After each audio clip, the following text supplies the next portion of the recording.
একদিন হনুমানজি আপন মনে বসে ফল খাচ্ছিলেন।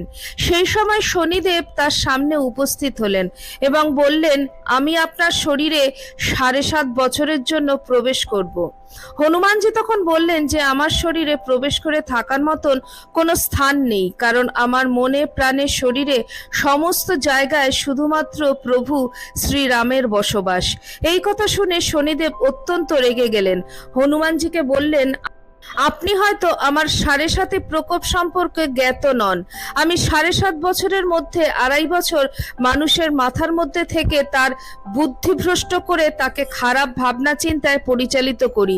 2.5 বছর তার পায়ে থেকে তাকে দিগ্ভ্রষ্ট করে তাকে খারাপ পথে পরিচালিত করি, আর শেষ 2.5 বছর তার জীবে অবস্থান করে তাকে অপরের কাছে খারাপ করে দিই। কথা বলে শনিদেব হনুমানজির মাথায় চেপে বসলেন। এরপর হনুমানজির মাথা চুলকোতে